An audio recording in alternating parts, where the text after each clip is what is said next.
What is something that everyone praises but is actually horrible? People who work instead of take care of themselves, mentally or physically. It's actually a huge problem in Japan. It's also a big problem in the medical field. My wife is a trauma surgeon and the rate of physician suicide is scary. I believe it's highest for surgeons and anesthesiologists, or at least it used to be. There are a lot of theories as to why this is such an issue, but my wife believes one major reason is that people are afraid to seek help for PTSD or stress resulting from the job. It's a job that highly values perfection and there is still a stigma about reaching out for help. Many people fear that they'll end up losing their jobs or will be looked at as incapable, so they just push down whatever they are feeling and continue to work because being there is the most important thing no matter how you are feeling. My wife has seen it happen a lot with residents as well. It's not healthy. A job is not more important than your mental and physical health. My wife has a great handle on everything now, but back when she struggled more I would tell her that we, myself and our kids, need her to be happy and healthy. We don't need her to be a surgeon. She needed to take care of herself first.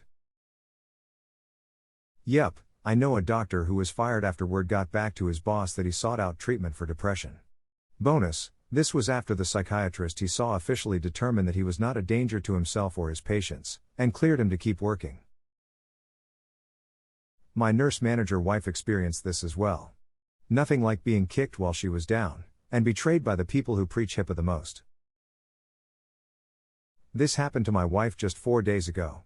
She too is a nurse manager. They fired her immediately after she told her boss she was going to visit her shrink. A month ago she took a job with a for-profit healthcare entity here in NYS. It is a huge shit show. They lied to her at every turn regarding whether she was hourly or salary, on-call hours, and COBRA insurance. And she just got done with a 24-hour shift last Friday. To top it all off, I retired 3 weeks ago. I don't know the laws there, but in Wisconsin there is most definitely grounds to sue for unlawful termination over this. Not to mention all the other nonsense she was put through. I would be amazed if someone wasn't willing to take that case. Working all the time and not getting enough sleep. I'm constantly saying how we underestimate sleep in this society. We call people lazy for wanting to sleep in and demand early starts out of everyone. No wonder we're all exhausted. I'm in Thailand. We are in the middle of a 2-day celebration where they release thousands of floating lanterns in the sky. Wonderfully beautiful and brings people together, but over the next couple of days the bare bones of these lanterns' wire will end up polluting the countryside, local rivers, and even end up in the stomachs of livestock. The only ones I've ever used were biodegradable, hopefully that's the case here. Was just about to ask why none of them were biodegradable. Good on you. That's easy, because it's Thailand, they are still undergoing industrialization. Biodegradable in that location probably costs more money, by quite a bit. Originally they were probably made from bamboo and paper before mass-produced wire ones came along. Overly public marriage proposals. Prom proposals.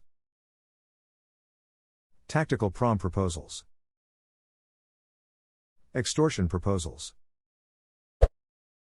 People who boast that they have never taken a sick day off in X years, but it's not because they never get ill, but because they still come in when they are, likely spreading it through the office. One of my coworkers once proudly stated that he comes into work even if he's in a coma. To this day, I don't understand why someone would proudly say something like my job is more important than my health or my life. Especially since he's an entry-level grunt, not a manager or executive or something. No one would care if he called in sick. But he thinks that without him, this entire company would collapse. Weirdly, when he's on vacation, nothing collapses. But he still checks in every day and monitors everyone else's work. Yes, even when he's on vacation. Not only that. If you are really ill, you can't do your job well. You score the same on concentration as someone who is drunk.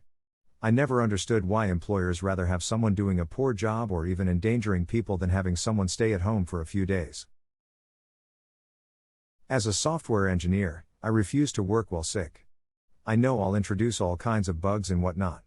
I'm not sure how others don't realize they are likely doing the same while sick. I know what you mean, but I like how it sounds like you're afraid you might get the software sick. The code has enough bugs already, damn it. Being busy and stressed at work. Sometimes it felt as though this is seen as a sign of being successful, yet it is quite horrible. The funny thing is I work hard and do good at my job, but I also make a huge effort not to be stressed out and miserable. I try my best to be relaxed, cheerful, and upbeat. But because of this everyone seems to think I'm lazy. Or they are just annoyed. Be miserable like us, damn it. Not sleeping, staying up late. I'd what middle school me was thinking. My problem is that I feel that work is such imposition on my life that I want to enjoy as much of my free time as possible and not just come home, waste some time, have dinner, sleep. So I try to stay up as late as I can even though I don't have energy to do much and just watch something or read or go out, anything to try to make it feel like my part of the day. Of course I'm always tired and hate mornings, but I'd hate them anyway and I can't give this up. Wow. Sitting at work right now and this was word for word how I feel about the sleep I get. I know it seems unreasonable, ignorant, but I just can't accept that my day breaks down into more time spent working a job I hate instead of doing something I want to do, so I give myself 6 hours, when I clearly need more, a night, and hate work all the same whilst getting more hours to myself. Even if I am a total zombie during those hours. It's comforting seeing someone put this as well. Edit, I'm getting a lot of replies from people who feel the same. If you're one of those in the same boat, read the replies. I hope they help you feel less alone in the grind. I truly believe this is the modern condition, 2 lives, each half lived. It seems that you've been living 2 lives. In one life, you're Thomas A. Anderson, program writer for a respectable software company. You have a social security number, you pay your taxes, and you help your landlady carry out her garbage. The other life is lived in computers, where you go by the hacker alias Neo, and are guilty of virtually every computer crime we have a law for. One of these lives has a future, and one of them does not. Giving people pets as a gift. It sounds like such a nice gesture, especially if that person just lost a pet, but you are just forcing this huge responsibility on someone and it could be something they didn't want at all. Oh, here's a bird, it's going to live 80 years and bond only with you. I inherited one. Now I am stuck with a 30-something-year-old bird who loves me to death and irritates me to no end. I was given a cockatiel when I was 8. At the time, it was the best thing that ever happened to me. 17 years later, he's an annoying asshole who literally can't even if I'm not within his view. But he's also skittish and won't follow me around the house like a normal bird. So if I'm not in the living room 100% of the time, he shrieks endlessly. I love him, because I've had him for most of my life, but this has definitely gotten old. My girl is an Amazon. They are known for their screaming for their bonded person. As soon as she thinks I might be awake, the screaming starts. If I'm home and not in the same room, ditto. Awake in the middle of the night and she realizes it? Whole house now knows because she is screeching like a car alarm. My poor neighbors. Family has an Amazon. He's not that picky about who is with him, but someone is required to be. No one is allowed to be on the phone either, and washing dishes will get you screamed at. Family also has a cockatoo that is highly aggressive and has torn chunks out of people's face hands and will dive bomb children and cats. Celebrities. I want to preface by saying that I don't think it's completely horrible, but I don't agree with the degree to which American society holds its celebrities, whether it be movie, sports, or musical artists. In every outlet, the amount of focus on them is too much, and the amount of influence they have over people's viewpoints, while not necessarily having the credibility, is absurd. Just because they're famous, rich, and beautiful doesn't make them an authority on everything. The fact that a B-list celebrity like Jenny McCarthy had enough influence to help push forward the anti-vax movement dumbfounds me. The fact that the Kardashian family would be considered some of the strongest influences in the media today is ridiculous. Kids doing hours of homework each night. I'm a junior in high school, and I would say it wasn't until last year that I had a teacher with a solid grasp on how to use homework. The class was and is considered the hardest, not most advanced, but most difficult based of prior knowledge science class that my school offers. The first day of notes each unit would be the groundwork. We would get just a few very basic homework problems then to go over at the beginning of class the next day to make sure the very basic ideas are understood. Then after a few days of notes we get another homework sheet that was short, but hard so as to find out if you actually understood what you learned. Communication between kids was encouraged and we had a group chat to figure out stuff we as a class could not get at first. Our last homework would be 2 days before the test, it would have very close questions to the test, and we would go over it the entire class the day before the test as well as any questions people had.